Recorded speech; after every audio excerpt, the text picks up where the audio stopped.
கர்த்தருக்குள் மிகவும் அன்பான சகோதர சகோதரிகளை இந்த அருமையான வீடியோ செய்தின் வழியாக உங்களை சந்திப்பதிலே பெருமகிழ்ச்சி அடைகிறேன். பிரியமானவர்களே, வேதத்தை வாசிக்கலாம் வாங்க என்ற தொடர் செய்தியின் வழியாக உங்களை நான் சந்தித்துக் கொண்டிருக்கிறேன். இந்த நாளிலே நாம் ராஜாக்களின் முதலாம் புத்தகத்தை நாம் பார்க்க போகிறோம். பிரியமானவர்களே, அந்த புத்தகத்தை பற்றிய விவரங்களே உங்களுக்கு சொல்லியிருந்தேன். இந்த நாளிலே நாம் 1 ராஜாக்கள் புத்தகத்தில் இன்னும் சில காரியங்களையும் பார்க்க போகிறோம். எல்லோரும் உங்களுடைய நோட்டு புத்தகத்தையும் பேனாவையும் எடுத்துக்கொள்ளுங்கள், வேதாகத்தையும் எடுத்துக்கொள்ளுங்கள். ஹல்லேலூயா. சரிங்க பிரியமானவர்களே, 1 ராஜாக்கள் புத்தகமானது 22 அதிகாரங்களே உடையதாக இருக்கிறது. அது மட்டுமல்ல, இதை எழுதினவர் எரேமியா தீர்க்கதரிசி என்று சொல்லப்படுகிறது. சிலர் சொல்லுகிறார்கள் காத்து போன்ற தீர்க்கதரிசிகள் மூலமாக எழுதப்பட்டவைகளை ஒன்றாக தொகுத்தார் எரேமியா என்றும் சொல்லப்படுகிறது. பிரியமானவர்களே, இந்த நாளிலே நாம் 1 ராஜாக்கள் புத்தகத்தை பார்க்க போகிறோம். மிகவும் இன்ட்ரெஸ்டிங்கான விறுவிறுப்பான ஒரு புத்தகம் பிரியமானவர்களே. அதை தான் நம்ம இன்று நாளை பார்க்க போகிறோம். சரிங்க பிரியமானவர்களே, நான் சொன்னேன் 1 ராஜாக்கள் புத்தகமானது 2 பிரிவுகளாக பிரிக்கப்பட்டுள்ளது என்று சொன்னேன். முதலாவது பிரிவு த யுனைடெட் கிங்டம், அதாவது ஐக்கிய அரசு. அடுத்ததாக நீங்க பார்த்தீங்கன்னா அது பிளவுபட்ட அரசு. ஆக மொத்தம் 2 பிரிவுகளாக 1 ராஜாக்கள் புத்தகத்தை பிரிக்கலாம். இந்த முதலாவது பகுதியாக ஐக்கிய அரசு என்று ஏன் சொல்லப்படுகிறது என்றால், இது தாவீது அரசாண்ட இஸ்ரவேலின் ராஜ்யத்திலே பிரியமானவர்களே. அடுத்ததாக வரக்கூடிய இந்த சாலமன் அதை அரசாண்டார். அவருக்கு பின்பாக இந்த ராஜ்யம், அதாவது இஸ்ரவேல் ராஜ்யம் 2ஆக பிளவுற்றது என்று சொல்லி நாம் பார்க்கிறோம். சரி பிரியமானவர்களே, சரி இந்த முதலாவது பகுதியான ஐக்கிய அரசை பற்றி நாம் இன்றைக்கு பார்க்கலாம். இந்த ஐக்கிய அரசை கூட நாம் பிரியமானவர்களே 3 பிரிவுகளாக உட்பிரிவுகளாக பிரிக்கலாம். அது என்ன 3 உட்பிரிவுகள் என்றால், சாலமோன் அரசராக நியமிக்கப்படுதல். சரிங்க. 2ஆவதாக பார்த்தீர்கள் என்றால் சாலமன் அரசராக உயர்வடைதல். 3ஆவதாக சாலமன் அரசருடைய வீழ்ச்சி. ஆக மொத்தம் 3 பிரிவுகளாக இந்த ஐக்கிய அரசை நாம் பிரிக்கலாம். சரிங்க பிரியமானவர்களே, இந்த ஐக்கிய அரசை எல்லாரும் வேதத்தை எடுத்துக்கொள்ளுங்கள். முதலாவது நான் என்ன சொல்லப்படுகிறேன் என்றால், சாலமன் அரசராக நியமனம் என்ற அந்த பகுதியை கூட நாம் என்ன செய்கிறோம் என்றால் 4 சிறு பிரிவுகளாக பிரிக்கிறோம். முதலாவது பிரிவு என்னவென்றால் தாவீதினுடைய சரிவு. அது அதிகாரம் 1ஆம் அதிகாரத்தில் 1-4 வசனங்கள். அடுத்ததாக 2வது அதோனியா அரசராக வருவதற்கான சதி. இது அதிகாரம் 1ஆம் அதிகாரத்தில் 5-9 வசனங்களை நீங்கள் பார்க்கலாம். 3ஆவதாக சாலமோன் அரசராக அபிஷேகிக்கப்படுதல். இதை 1ஆம் அதிகாரம் 10வது வசனத்திலிருந்து 40வது வசனம் வரைக்கும் நீங்கள் பார்க்கலாம். அடுத்து 4வது பிரிவாகிய அதோனியாவின் சமர்ப்பணம். இதை 1ஆம் அதிகாரத்திலே 41 முதல் 53 வரை பார்க்கலாம் பிரியமானவர்கள். எனவே இந்த 1ஆம் அதிகாரத்தையே நாம் என்ன செய்கிறோம், சாலமன் அரசராக நியமிக்கப்படுகிறார் என்ற தலைப்பின் கீழாக நாம் பார்க்கிறோம் பிரியமானவர்கள். சரிங்களா, வேதத்தை எடுத்துக்கொள்வோம். பிரியமானவர்களே, ராஜாக்களின் 1ஆம் புஸ்தகத்திலே அதிகாரம் 1-4 வசனங்கள். இது நம்முடைய தாவீது அரசர் அரசராக இருந்து அரசாண்டு கொண்டிருந்தார். பிற்பாடு வயதான காலத்திலே, அவருடைய இறுதி காலத்திலே அவர் அரசராக முடியாதபடிக்கு சுகவீனமாக படுத்த படிக்காக இருந்தார். அந்த நிகழ்ச்சி தான் இதில் பார்க்கிறோம். 1ஆம் அதிகாரம். தாவீது ராஜா வயது சென்ற விருத்தாப்பியனான போது வஸ்திரங்களினால் அவனை மூடினாலும் அவனுக்கு அனல் உண்டாகவில்லை. அப்பொழுது அவனுடைய ஊழியக்காரர் அவனை நோக்கி, ராஜ சமூகத்தில் நின்று அவருக்கு பணிவிடை செய்யவும், ராஜாவாகி எங்கள் ஆண்டவனுக்கு அனல் உண்டாகும்படி உம்முடைய மடியில படுத்துக்கொள்ளவும், கன்னியாகி ஒரு சிறு பெண்ணை ராஜாவாகி எங்கள் ஆண்டவனுக்கு தேடுவோம் என்று சொல்லி இஸ்ரவேலின் எல்லையிலெங்கும் அழகான ஒரு பெண்ணை தேடி சூனேம் ஊராளாகிய அபிஷாக்கை கண்டு அவளை ராஜாவிடத்தில் கொண்டு வந்தார்கள். அந்த பெண் வெகு அழகாயிருந்தால் அவள் ராஜாவுக்கு உதவியாயிருந்து அவனுக்கு பணிவிடை செய்தாள். ஆனாலும் ராஜா அவளை அறியவில்லை. அப்படியாக இந்த பெண்ணாகிய அபிஷாக் என்பவள் ஒரு பரிசுத்தமுள்ள ஒரு பெண்ணாக இருந்து ராஜாவை கவனித்துக் கொள்ள, அவருக்கு பணிவிடை செய்ய, வயதான காலத்திலே அவருக்கு எல்லா காரியங்களும் செய்வதற்காக அவளை என்ன செய்தார்கள், பணிவிடை பெண்ணாக வைத்திருந்தார்கள் பிரியமானவர்களே. இப்படியாக தாவீதினுடைய கடைசி காலத்திலே இருந்தது. அதைத்தான் நம்ம ராஜாக்கள் 1ஆம் புத்தகத்தில் ஆரம்பத்தில் நம்ம பார்க்கிறோம். அப்படி அதற்கு அடுத்ததாக நாம் பார்க்கிற பொழுது 2ஆவதாக அதோனியா என்பவன் யார் என்றால், அவன் தாவீதோடைய மனைவியாகிய ஆகீத் என்பவளுக்கு பிறந்தவன் தான் அதோனியா. அதாவது அப்சலோமுடைய தம்பி தான் அதோனியா என்பவன். இந்த அதோனியா என்பவன் என்ன செய்தான் என்றால், அவன் வந்து ராஜாவாகும்படியாக சதி திட்டம் தீட்டுகிறான். இதை தான் நாம் 1ஆம் அதிகாரத்துல வசனம் 5 முதல் நாம் பார்க்கிறோம். பிரியமானவர்களே, ஆதித்திற்கு பிறந்த அதோனியா என்பவன் நான் ராஜா ஆவேன் என்று சொல்லி தன்னைத்தான் உயர்த்தி தனக்கு ரதங்களையும் குதிரை வீரரையும் தனக்கு முன் ஓடும் 50 காலாட்களையும் சம்பாதித்தான். அவனுடைய தகப்பன் இப்படி செய்வானேன் என்று அவனை ஒரு காலம் கடிந்து கொள்ளவில்லை. இங்கே தகப்பன் என்றால் தாவீது அரசன். அவன் மிகவும் அழகுள்ளவனாய் இருந்தான். அப்சலோமுக்கு பின் அவனுடைய தாய் அவனை பெற்றாள். அவன் செரியாவின் குமாரனாகிய யோவாபோடும் ஆசாரியனாகிய அபியத்தாரோடும் ஆலோசனை பண்ணி வந்தான். அவர்கள் அவனிடத்தில் இருந்து அவனுக்கு உதவி செய்து வந்தார்கள். இப்படியாக என்ன செய்கிறான் என்றால், இந்த அதோனியா என்பவன் ராஜாவாக ஆக வேண்டும் என்று திட்டம் தீட்டுகிறான். அதே போல அதற்கு உதவி செய்ய யோவாப் என்பவன், உங்களுக்கு தெரியும், படைத்தலைவனாக தாவீதுக்கு படைத்தலைவனாக இருந்தவன் யோவாப், மற்றும் ஆசாரியனாக இருந்தவன் அபியத்தார். இந்த இருவரும் இவனுக்கு என்ன செய்கிறார்கள், ஆலோசனை பண்ணி இவன் ராஜாவாவதற்கு உள்ள காரியங்களை செய்து கொண்டு இருக்கிறார்கள். தாவீதுகிட்ட போய் கன்சல்ட் பண்ணல, தாவீதுகிட்ட போய் பேசல, அதை குறித்து எதையுமே செய்யாமல் இவர்கள் செய்து கொண்டு வருகிறார்கள். அப்படியாக இவர்கள் வருகிற வேளையிலே இந்த திட்டத்திற்கு அவர்கள் ஆலோசனை பண்ணி கொண்டு இருந்த எல்லா காரியங்களும் செய்கிற பொழுது அவன் என்ன செய்தான் என்றால், ஒரு விருந்து செய்ய போகிறான். என்ன விருந்து செய்யறான்? நிறைய ஆடு மாடுகள் எல்லாம் அடித்து, கொளுத்த ஜந்துகள் எல்லாம் அடித்து தன்னுடைய சகோதரர்களுக்கு என்ன செய்யறான், ஒரு விருந்து கொடுத்து நான் ராஜாவாக போகிறேன் என்று சொல்லி ஒரு விருந்து செய்ய அவன் அதோனியா முயற்சி செய்து கொண்டிருந்தான். ஆனால் அவன் யாரையெல்லாம் அழைக்கவில்லை என்று சொல்லி பார்க்கலாமா? 8வது வசனம், 1ஆம் அதிகாரம் 8வது வசனம். ஆசாரியனாகிய சாதோக்கும் யோய்தாவின் குமாரனாகிய பெனாயாவும் தீர்க்கதரிசியாகிய நாத்தானும் சீமேயும் ரேயும் தாவீதோடு இருக்கிற பராக்கிரமசாலிகளும் அதோனியாவுக்கு உடந்தையாய் இருக்கவில்லை. இப்படியாக சில பேர் உடந்தையாக இருக்கல. அதே போல அவனும் என்ன செய்யல, இந்த விருந்துக்கு யாரையெல்லாம் கூப்பிடல, தீர்க்கதரிசியாகிய நாத்தானை கூப்பிடல, பெனாயாவை கூப்பிடல, அப்புறம் நிறைய பராக்கிரமசாலிகள் தாவீதோடு இருந்தாங்க, அவங்களையும் கூப்பிடல, சாலமோனையும் கூப்பிடவில்லை. இப்படியாக அவன் விருந்து செய்தாங்க. சதி திட்டம் தீட்டு கொண்டு இருக்கிறான். என்னவென்று, தான் அரசனாக வேண்டும் என்று தான் 2வது பகுதி. 3வது பகுதி என்னவென்றால், சாலமன் அரசராக அபிஷேகிக்கப்படுதல். இது 3வது சிறு பகுதி. இந்த பகுதியில் நீங்க பார்த்தீங்கன்னா, அதிகாரம் 1ஆம் அதிகாரத்திலே 11வது வசனம் முதல் 40 வசனம் வரைக்கும் காணப்படுகிறது. பிரியமானவர்களே, இதில் என்ன இப்படி காணப்படுகிறது என்றால், இந்த அதோனியா என்பவன் சதி திட்டம் தீட்டிக்கொண்டு தான் அரசராக வேண்டும் என்று முயன்று கொண்டிருந்த காரியங்களை நாத்தான் தீர்க்கதரிசி அறிகிறார். அவர் என்ன செய்கிறார், உடனே பத்சேபாள்கிட்ட இந்த மாதிரி உன்னுடைய குமாரனை தான் தாவீது அரசர் சொன்னாரு, நான் எனக்கு பின்பு உன்னுடைய குமாரனே அரசனாக இருப்பான்னு சொல்லியிருந்தார் இல்லையா. இப்போ அதோனியா இதுக்கு ட்ரை பண்ணி கொண்டு இருக்கான். அதனால நீ என்ன செய்யணும், நீ சீக்கிரமா போய் கேளு, அரசர்கிட்ட கேளு, தாவீது அரசர்கிட்ட சொல்லு, இந்த காரியத்தை நீங்க தானே சொல்லியிருந்தீங்க, என்னுடைய குமாரன் தான் ராஜாவான்னு சொன்னீங்களே என்று சொல்லி நீ பேசு, நானும் உன்னோட பின்னாடி கலந்து கொண்டு நானும் சொல்லுகிறேன்.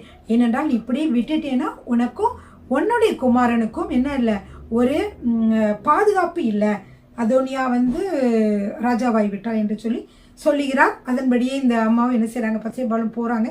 போய் தாவீதை பார்த்து தாவீதுகிட்ட சொல்கிறாங்க, இந்த மாதிரி நீங்கள் சொல்லியிருந்தீங்க, நீங்கள் என்ன பண்ணுங்க, இது கர்த்தரை முன்னிட்டு நீங்கள் எனக்கு ஒரு ப்ராமிஸ் பண்ணியிருந்தீங்க, அதன்படி நீங்கள் செய்கிறதுக்காக நான் சொல்ல வரேன். ஆனால் அதோனி என்பவன் இப்படிலாம் செய்துக்கிட்டு இருக்கான்னு சொல்லி இந்த விஷயத்த சொல்ல வராங்க. இவங்க சொல்ல போகும்போது யார் கலந்து கொள்கிறார், நாத்தான் தீர்க்கதரிசன் கலந்து கொண்டு அவரும் தாவீது அரசர்கிட்ட சொல்கிறாரு. அப்போ தாவீது அரசர் சொல்லிடுறாரு. இதெல்லாம் கேள்விப்பட்ட உடனே நீங்கள் சாலமனை கூட்டிட்டு வாங்க, அவருக்கு அபிஷேகம் செய்து அவரை ராஜாவாக மாற்ற வேண்டும், ராஜாவாக ஆக்க வேண்டும் என்று சொல்லி சொல்கிறாரு. அப்பொழுது 29வது வசனம் 1ஆம் அதிகாரத்தில், அப்பொழுது ராஜா, உன் குமாரனாகிய சாலமோன் எனக்கு பின் அரசாண்டு, அவனே என் ஸ்தானத்தில் என் சிங்காசனத்தின் மேல் வீற்றிருப்பான் என்று நான் உனக்கு இஸ்ரவேலின் தேவனாய கர்த்தர் மேல் ஆணையிட்டபடியே இன்றைக்கு செய்து தீர்ப்பேன் என்பதை சொல்லிட்டு என்ன பண்றாரு, என் ஆத்துமாவை எல்லா இக்கட்டுக்கும் நீங்களாக்கி மீட்ட கர்த்தருடைய ஜீவனை கொண்டு சொல்லுகிறேன் என்று ஆணையிட்டான். அப்பொழுது பத்சேபாள் வணங்கி என்ன செய்கிறாங்க, தாவீது ராஜா வாழ்க என்று சொல்லிட்டு போகிறாங்க. இதன்படி என்ன செய்கிறது, எல்லாமே நடக்கிறது.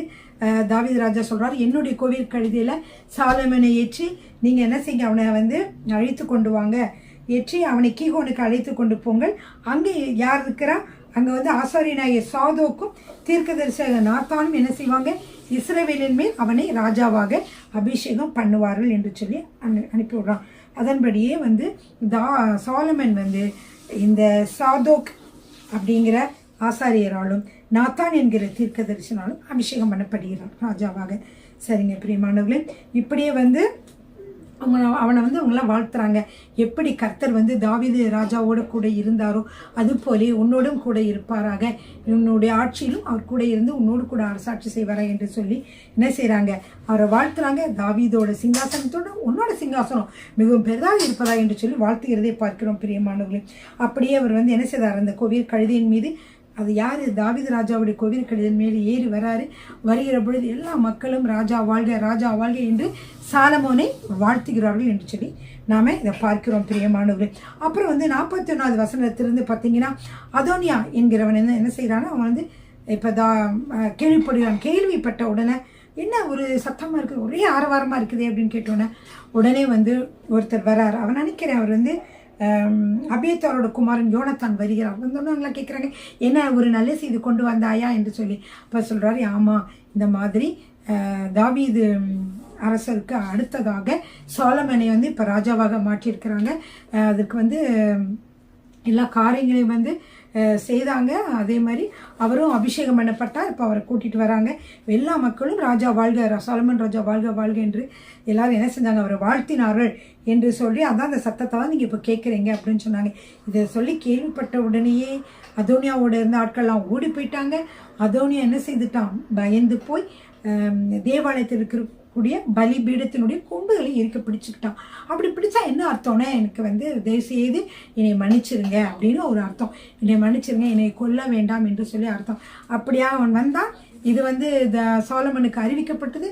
அப்போ சாலமன் சொன்னார், சரி நீ வந்து சரியாக யோக்கியமாக நடந்து கொண்டால் உனக்கு எந்த தீங்கும் ஏற்படாது என்று சொல்லி அவர் சொல்லுகிறார். அதை சொல்லுகிறதை பார்க்கிறோம். பாருங்க, 52வது வசனம், 1ஆம் அதிகாரம் 52வது வசனம். அப்பொழுது சாலமன் அவன் யோகியன் என்று விளங்க நடந்து கொண்டான். அவன் தலைமயிரில் ஒன்றும் தரையில விழப்போகிறதில்லை. அவனிடத்தில் பொல்லாப்பு காணப்படுமேயாகில் அவன் சாக வேண்டும் என்றான். அவனை பலிபீடத்திலிருந்து கொண்டு வர ராஜாவாகிய சாலமோன் ஆட்களை அனுப்பினான். அவன் வந்து ராஜாவாகிய சாலமோனை வணங்கினான். சாலமோன் அவனை பார்த்து, உன் வீட்டிற்கு போ என்றான். இப்படியாக இந்த சூழ்நிலையிலே சாலமோன் அரசராக மாறுகிறார் என்று சொல்லி பார்க்கிறோம் பிரியமானவர்களே. நாம் முதலாவது பகுதியான சாலமன் அரசராக நியமனம் என்ற பகுதியை நாம் பார்த்து கொண்டு வருகிறோம். இந்த பகுதியில் வந்து நம்ம என்னென்ன பார்க்கிறோம்னா, தாவீது அரசனுடைய சரிவு, அதோனியா அரசனாக வருவதற்கான சதி, 3வது சாலமோன் அரசராக அபிஷேகிக்கப்படுதல், 4 அதோனியாவின் சமர்ப்பணம் இந்த பகுதியில் வருகிறது. அடுத்த பகுதி என்னவென்றால் சாலமோனை அரசராக உறுதிப்படுத்தல். இது வந்து 2வது பகுதி. இந்த 2வது பகுதியின் கீழே வந்து நம்ம என்னென்ன பார்க்கிறோம் என்றால், சாலமோனிடம் தாவீதின் குற்றச்சாட்டு. சாலமன் வந்து அரசரான உடனே தாவீது அவருக்கு சில ஆலோசனை கூறுகிறார், சில எச்சரிக்கைகளை விடுக்கிறார், சில காரியங்களை அவரிடம் வேண்டுகிறார். இதெல்லாம் எனக்காக செய் என்று சொல்லி வேண்டுகிறார். இந்த காரியங்களை நம்ம 2ஆம் அதிகாரத்தில் பார்க்கிறோம் பிரியமானவர்களே. சாலமோனிடம் தாவீதின் குற்றச்சாட்டு வந்து 2ஆம் அதிகாரத்தில் 1லிருந்து 9 வரைக்கும் காணப்படுகிறது. அதை வாசிக்கலாமா? அதில் முக்கியமான பகுதியில் நான் உங்களுக்கு கோடிட்டு காட்ட விரும்புகிறேன். எல்லாரும் 2ஆம் அதிகாரத்தை எடுத்துக்கொள்ளுங்க.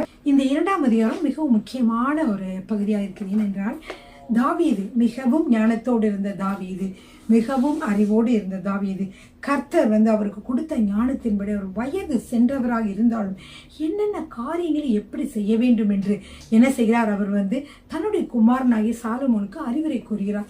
இதை வந்து நம்ம வாசிக்கலாம். 2ஆம் அதிகாரம்.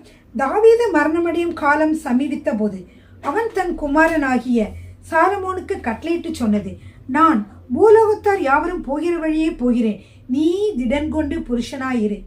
நீ என்ன செய்தாலும், நீ எங்கே போனாலும் எல்லாவற்றிலும் புத்திமானாய் இருக்கிறதற்கும் கர்த்தர் என்னை குறித்து உன் பிள்ளைகள் தங்கள் முழு இருதயத்தோடும் தங்கள் முழு ஆத்மாவோடும் எனக்கு முன்பாக உண்மையாய் நடக்கும்படிக்கு தங்கள் வழியை காத்து கொண்டால் இஸ்ரவேலின் சிங்காசனத்தின் மேல் வீட்டிற்கத்தக்க புருஷன் உனக்கு இல்லாமல் போவதில்லை என்று சொன்ன தம்முடைய வார்த்தையை திடப்படுத்துகிறதற்கும், அதன்படி அது வந்து சரியா திடப்படுத்திருக்கும். நீங்கள் என்ன செய்யணும்னா, மோசேயின் நியாயப்பிரமாணத்தில் எழுதியிருக்கிறபடி நீ உன் தேவனாய கர்த்தருடைய கட்டளைகளையும் கற்பனைகளையும் நியாயங்களையும் சாட்சிகளையும் கைக்கொள்ள அவர் வழிகளில் நடக்கும்படிக்கு அவருடைய காவலை காப்பாயாக இப்படி சொல்லி சொல்றாரு. அப்போ அவர் என்ன சொல்றாருன்னா, என்னென்ன சொல்றாருன்னா, எனக்கு யாராவது தீங்கு செய்தவங்க, எனக்கு மனதை நோகடிச்சவங்க, அவங்க எல்லாம் என்னது, இப்போ அவங்களாம் உயிரோடு இருக்க வேணாம், உனக்கும் அதே டிஸ்டர்பன்ஸ் பண்ணுவாங்க, உன்னையும் அதே மாதிரி அவங்க என்ன செய்வாங்க, மனத்தை கஷ்டப்படுத்துவாங்கன்ற காரணத்தினால நான் சொல்கிறேன் யாராட்ட நீ எப்படி நடக்கணும்னு சொல்லிட்டு அவர் சொல்கிறாரு. அப்போ அவர் சொல்கிறாரு, செரியாவின் குமாரனாகிய யோவாப் இஸ்ரவேலின் 2 சேனாதிபதிகளாகிய நேரின் குமாரன் அப்னேருக்கும் ஏத்தீரின் குமாரன் அமாசாவுக்கும் செய்த காரியத்தினால் எனக்கு செய்த குற்றத்தை நீ அறிந்திருக்கிறாயே. அவன் அவர்களை கொன்று சமாதானத்தின் காலத்திலே யுத்த காலத்து இரத்தத்தை சிந்தி யுத்த காலத்து இரத்தத்தை தன் அறையில் உள்ள கச்சையிலும் தன் கால்களில் இருந்த பாதரட்சியிலும் வடிய விட்டானே. இது என்ன சொல்றாருன்னா, யோவாபை பற்றி சொல்றாரு. யோவாபை பார்த்தீங்கன்னா பழைய இதில் பார்த்தீங்கன்னா தாவீது அரசாண்ட பொழுது யோவாபு என்ன செய்கிறார் என்றால், 2 சேனாதிபதிகள் இருக்கிறாங்க, நேரின் குமாரன் அப்னேர், அமாசா. 2 பேரையுமே என்ன செய்வானா, ஒருத்தனை முதல் தடவை கொள்ளுவான், அடுத்தது இன்னொருத்தனை கொள்ளுவான். இது தாவீதோட பெர்மிஷன் இல்லாமல் தாவீது சொல்லாமையே அவன் செய்ததுனால தாவீதுக்கு அவங்க 2 பேர் இறந்ததுனால ரொம்ப மன மடிவாக இருக்கும். இதற்கு காரணம் என்ன என்று சொல்லி பார்த்தீர்கள் என்றால், யோவாப் பொறாமை அவனுக்கு, இந்த 2 சேனாதிபதிகள் யாராவது மிஞ்சி வந்துடக்கூடாது நம்மளை விட அப்படின்னு சொல்லிட்டு அவன் மனசுக்குள்ள வச்சிருந்தான். எனவே அவங்க ஒரு சின்ன தப்பு செஞ்சானா இதான் சாக்குன்னு அவங்களுக்கு கொண்டான். இப்படி 2 பேரையும் என்ன செஞ்சான், அவன் தாவீதோட அனுமதி இல்லாமலே கொன்று விட்டதுனால தாவீதுக்கு மிகவும் மனது கஷ்டமாக இருந்தது. எனவே சாலமன்ட்ட சொல்கிறான், இவன் இப்படி 2 தடவை செஞ்சதுனால, 2 தடவை கொலை பண்ணினதுனால எனக்கு மனசு என்ன இல்லை, மனசில் சந்தோஷமே இல்லை, அதனால் அவங்களை நீ என்ன செய்யணும், பழி வாங்க வேண்டும் என்று சொல்லுகிறார். ஆகையால் உன் யுக்தியின்படி நீ செய்து அவனுடைய நரைமையை சமாதானமாய் பாதாளத்தில் இறங்க ஒட்டாதிருன்னு சொல்கிறாரு. ஏன் அப்படி சொல்கிறாருன்னா, பின்னாடி உனக்கும் இவங்க ஒரு மனமடி உண்டாக்கிட்டு அல்லது உனையவே கூட என்ன செய்வாங்க, கொண்டுட்டு அவங்க வேறு யாராவது அரசாக்குவாங்க. அந்த மாதிரி கெட்ட குணமுள்ளவர்களாக இருக்கிறான் யோவாப் அப்படின்னு சொல்லி அவர்கிட்ட தெரிவிக்கிறாரு. அடுத்து கீலேயாத்தியனாகிய பர்சிலாயின் குமாரனுக்கு தயை செய்வாயாக. உங்களுக்கு தெரியும், பர்சிலா என்று சொல்லி ஒரு வயதானவர் இருந்தார். அவர் தாவீது அங்கே ஒளிஞ்சிருந்த பொழுது அவருக்கு நல்ல ஆகாரம்லாம் கொடுத்து அவர் கவனிச்சார். அதனால தான் அவர் சொல்கிறார், அந்த பர்சிலாவுடைய குமாரர்களை என்ன செய்யணும், நல்லபடியாக கவனி, உன்னோட பந்திகளில் அவங்க இருக்கட்டும், அப்படியாக அவங்க நன்றாக கவனி என்று சொல்லுகிறார். அதுக்கப்புறம் அவர் என்ன செய்கிறார் என்றால், அதான் உன் சகோதரனாகிய அப்சலேமுக்கு முன்பாக நான் ஓடி போகையில் அவர்கள் என்னை ஆதரித்தார்கள். அப்சலேம் ஒரு காலத்தில் தாவீது ராஜாவை கொல்ல வருகிற பொழுது அவர் அங்கே போய் ஒழிந்திருந்தார். அப்போ அவங்க நல்லா என்னை கவனிச்சாங்கன்னு சொல்லி சொல்கிறார். சரி, அடுத்ததாக நீங்கள் பார்த்தீங்கன்னா சீமையை பற்றி உங்களுக்கு தெரியும். சீமைன்னா யாரு, அவன் பகூரின் ஊரானாகிய பென்யமீனாகிய கேராவின் மகன் சீமேயு உன்னிடத்தில் இருக்கிறான். அவன் யாருன்னா, ஒரு தடவை ராஜா அப்சலேமுக்கு பயந்து ஓடிக்கிட்டு இருக்கிற வெளியில் தூசிச்சுட்டே இருந்தான். அதனால தான் அவர் சொல்கிறாரு, இப்படி தூஷிச்சான். இப்போ அவன் நான் கொல்ல மாட்டேன், நேரில் பார்க்கும்போது நான் கொல்ல மாட்டேன்னு கர்த்தர் மேல் நான் ஆணையிட்டான். அதனால் அவன் கொல்லலை. ஆனால் நான் கொல்லலை, ஆனால் நீ என்ன செய்யக்கூடாது, கொல்லாமல் விடக்கூடாது, அவனை நீ பழிவாங்கன்னு சொல்லி அதையும் சொல்லிடுறாரு.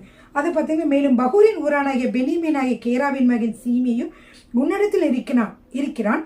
நான் மக்னாயிமுக்கு போகிற நாளிலே அவன் என்னை கொடிய தூஷணமாய் தூஷித்தான். ஆனாலும் அவன் யோர்தானிலே எனக்கு எதிர்கொண்டு வந்தபடியால் நான் உன்னை பட்டயத்தாலே கொன்று போடுவதில்லை என்று கர்த்தர் மேல் அவனுக்கு ஆணையிட்டு கொடுத்தேன். ஆனாலும் நீ அவனை குற்றமற்றவன் என்று எண்ணாதே, நீ புத்திமான், அவனுடைய நரைமயிரை ரத்தத்துடன் பாதாளத்தில் இறங்க பண்ண நீ அவனுக்கு செய்ய வேண்டியதை அறிவாய் அப்படின்னு சொல்லி சொல்கிறாரு. அப்புறம் என்ன செஞ்சாரு, இந்த காரியங்களாம் சொல்லிட்டு அதுக்கப்புறம் 10வது வசனம் என்னவென்றால், பின்பு தாவீது தன் பிதாக்களோட நித்திரையடைந்து தாவீது நகரத்தில் அடக்கம் பண்ணப்பட்டான். இப்படியாக தாவீது அரசாண்ட வருடங்கள் எத்தனை வருடம், 40 வருடங்கள் அவர் அரசாண்டார். அவர் எப்ரோனிலே 7 வருஷமும் எருசலேமிலே 33 வருஷமாக அரசாண்டார். அதனால சாலமோன் என்ன செய்தார்னா, தன் தகப்பனாகிய தாவீதோட சிங்காசனத்தில் மேலே அரசராக அவர் வீற்றிருந்தார். அவனுடைய ராஜ்யபாரம் மிகவும் ஸ்திரப்பட்டது. சரிங்க பிரியமானவர்களே, ஸ்திரப்பட்டதுன்னா அவனுக்கு யாரும் இப்போ போட்டிக்கு யாரும் வரல. சாலமோனே என்ன செய்கிறாரு, ராஜ்யபாரத்தை ஆள்கிறார் என்று சொல்லி பார்க்கிறோம். சரிங்க, அடுத்து ஆகித்து குமாரனாகிய அதோனியா அவங்களுக்கு தெரியும். முத அரசனாகணும்னு சொல்லிட்டு சதித்திட்டம் செய்து கொண்டிருந்தவன் அவன் வந்து பத்சேபால்கிட்ட வரான். பத்சேபால்கிட்ட வந்து சொல்கிறான், இந்த மாதிரி உங்கள் மகன்கிட்ட எனக்கா ஒரு ரெக்வெஸ்ட் கேளுங்க, எனக்கா ஒரு வேண்டுதல் செய்ய முடியுமா? நீங்கள் ஓகே செய்கிறேன் அப்படின்னு அவங்க சொன்னாங்க. அப்படின்னா நீங்கள் இந்த காரியத்தை சொல்லுங்கன்னு சொன்ன உடனே அந்த தாவீது அரசருக்கு பணிவிடையை செய்து கொண்டிருந்த அந்த பெண்ணை வந்து நீங்கள் அபிஷேக் என்ற பெண்ணை வந்து நான் வந்து திருமணம் செய்து கொள்ள வேண்டும் என்று விரும்புகிறேன். எனவே இதை வந்து நீங்கள் என்ன சொல்லுங்கள், போய் சாலமன்ட்ட சொல்லி எனக்காக பெர்மிஷன் கேளுங்க அம்மா அப்படின்னு சொல்கிறாங்க. சரி, இந்த அம்மாவும் போகிறாங்க, கேட்குறாங்க. ஆனால் சாலமனுக்கு மிகவும் கோபம் வருகிறது. அவர் என்ன சொல்கிறாருன்னா 2ஆம் அதிகாரம் 22வது வசனம் வாசிக்கலாமா? ராஜாவாகிய சாலமோன் தன் தாயாருக்கு பிரதித்திரமாக, நீர் சுனேயம் ஊராளாகிய அபிஷாக்கை அதோனியாவுக்கு கேட்பானேன். அப்படியானால் ராஜ்யபாரத்தையும் அவனுக்கு கேளும். அவன் எனக்கு மூத்த சகோதரன். அவனுக்கும் ஆசாரியனாகிய அபியத்தாருக்கும் செரியாவின் குமாரன் யோவாபுக்குமே அதை கேளும் என்றான். அப்போ இவனுக்கு வந்து ரொம்ப கோபமாக இருந்ததுனால அவன் சொன்னான், நீங்கள் வந்து ஏன் அவளை வந்து அவள் வந்து கேட்குறீங்க அப்படின்னு ராஜ்யபாரத்தை கேளுங்க, அபியத்தாருக்காக கேளுங்க, யோவாபுக்காக கேளுங்க, மற்ற ஆளுகளுக்காக கூட என்கிட்ட கேளுங்க அப்படின்னு சொல்லி கோபமாக சொல்கிறாரு.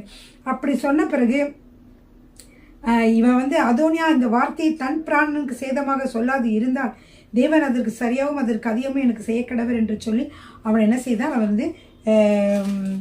அவனை வந்து என்ன செய்கிறாங்க வந்து கொலை செய்ய சொல்லி சொல்கிறாரு. அப்போ அதே மாதிரி அவன் என்ன செய்கிறான், பெனாயாவுக்கு கட்டளையிடுகிறான். பெனாயா அவன் மீது விழுந்து அவனை கொன்று போட்டான் என்று சொல்லி பார்க்கிறோம். சரி, யோயிதாவின் குமாரனாகிய பெனாயா இவன் தான் இப்போ வந்து யாருக்கு, சாலமனுக்கு எல்லா விதத்திலும் உதவி செய்கிறவனாக இருக்கிறான். அப்போ அவனை கொன்று போட சொன்னான், கொன்று போட்டான்.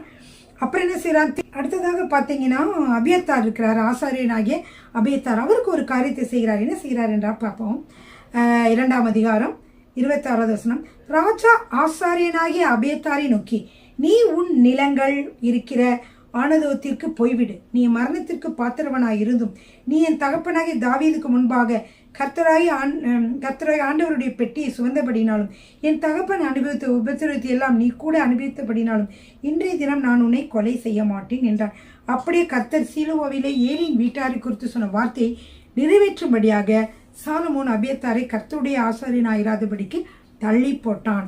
நடந்த இந்த செய்தி யோவாபுக்கு வந்த பொழுது அவன் கர்த்தருடைய கூடாரத்தில் ஓடி போய் பலிபீடத்தின் கொம்புகளை பிடித்து கொண்டான்.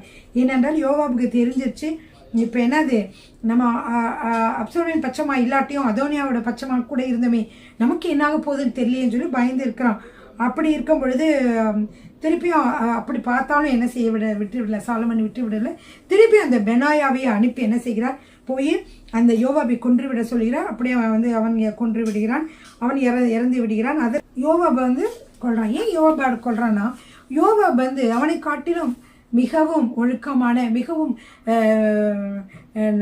சரியானபடி இது கள்ளம் கபடம் இல்லாமல் இருந்த அந்த 2 பேர்கள் யார், நேரின் குமாரன் அப்னேர், அவன் இஸ்ரவேலின் படைத்தலைவனாக இருந்தான். அதே மாதிரி ஏதேனின் குமாரன் அமாசா யூதாவின் படைத்தலைவனாக இருந்தான். அவங்க 2 பேரையுமே என்ன செய்துட்டான், இந்த யோவாப் என்கிறவன் கொன்று போட்டு விட்டான். அவனும் ஒரு படைத்தலைவன் தான்.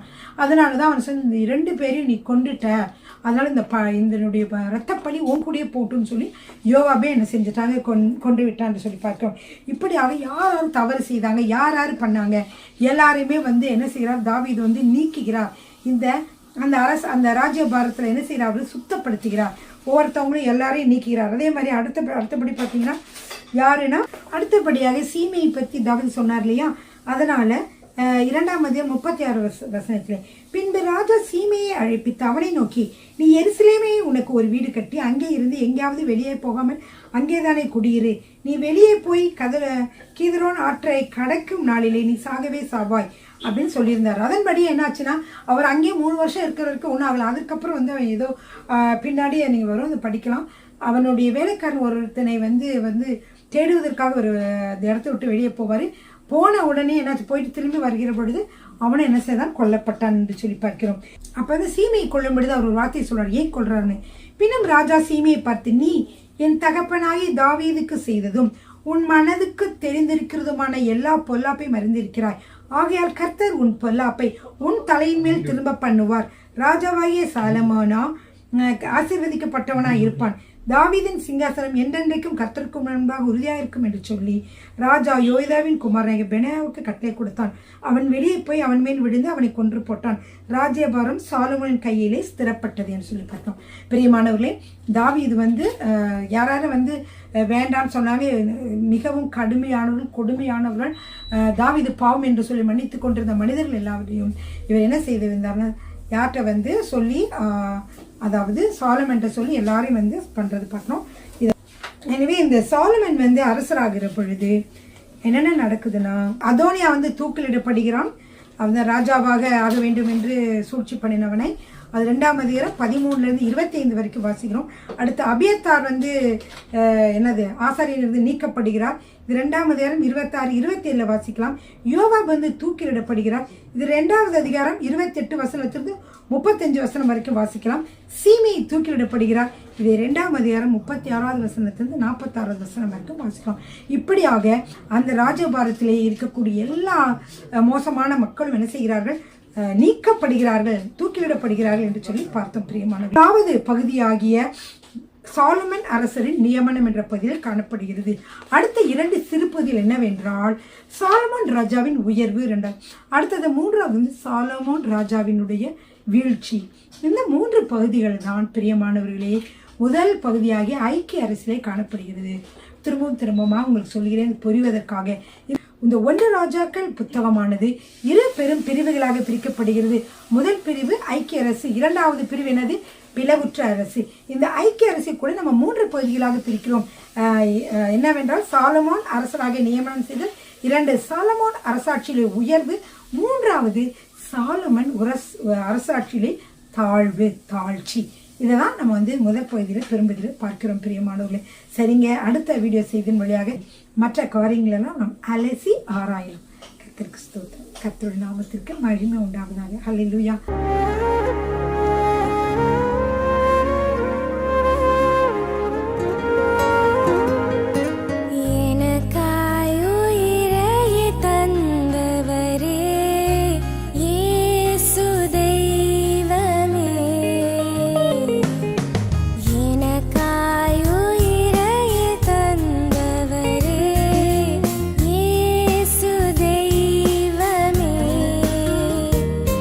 Been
ஆசீர்வதிப்பாராக.